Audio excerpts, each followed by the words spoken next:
Хасанбой Дусматов арасындағы сынға қатысты. Естеріңізде болса, бұл екі жігіт өткен жылдың соңында әлем чемпионатында бақ сынасқан болатын. Ол жерде Сәкен өзбектердің мақтаулы Бұлғар қолғап шеберін жеңген еді. Артынша әлем чемпионында атанған болатын. Енді міне осы жеңіліс Хасанбойдың шымбайына қатты батқан секілді. Ол өз елінде журналистердің біріне сұхбат бергенде Сәкен Бибосыновпен тағы бір мәрте бақ сынасуды армандайтындығын жеткізді. Дәл қазір кәсіпқойда сәтті өнер көрсетіп жүрген ол, профиде әлем чемпионы атануды армандаймын дегеннің орнына Бибосыновпен шығуды армандайтындығын айтқаны аздап таңғалдырғаны белгілі. Неліктен? Не үшін?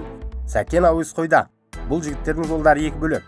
Сонда да осындай мәлімдеме жасалды.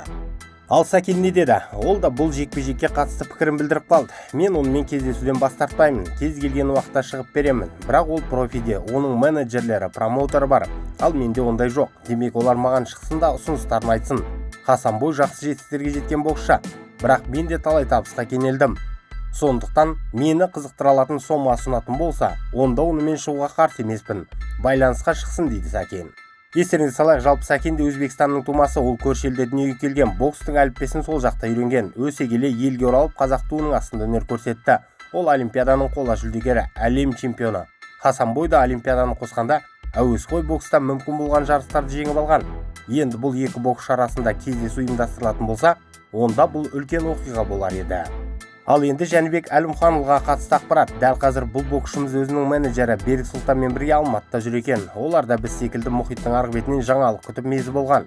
Оны мына бір жарияланған бейнематериалдан байқауға болады.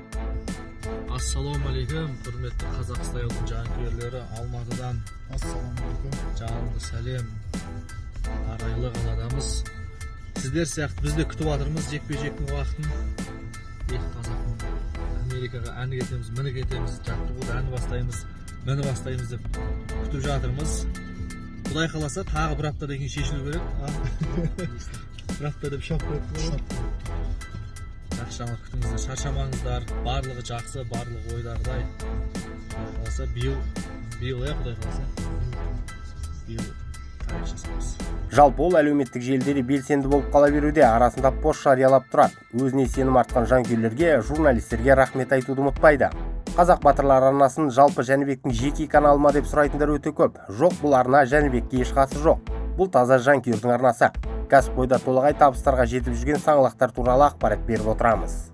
Бүгіндер Жәнібек Алматыда жүр. Неге сұхбат алмайсың деген сұрақтар менің жекеме келіп түсіп жатыр, бірақ ол мүмкін емес. Өйткені Жәнібектің менеджері Берік Сұлтан бұл бағыттан маған мәселені ашып берген.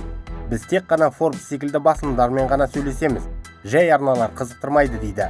Ал сонда жанкүйерлер ше? Негізі спортшылар үшін ең бастысы жанкүйерлер. Иә, Forbesқа сұхбат беріңдер. Енді сол Forbes тізіміндегі бір қалталының сіздерге демеуші болды ма? Мен көрмеппін, әлде қателескен шығармын. Жәнібектің біздегі байларға қажет шамалы. Ол бірінші ретте бізге жанкүйерлерге қызық. Және олармен барынша әділетті болу керек деп ойлаймын. Бұл көптен көкейде жүрген сұрақ қой. Әйтпесе көңіл баяғыдай. Жәнібекке қолдауды ары қарай да жалғастырамыз.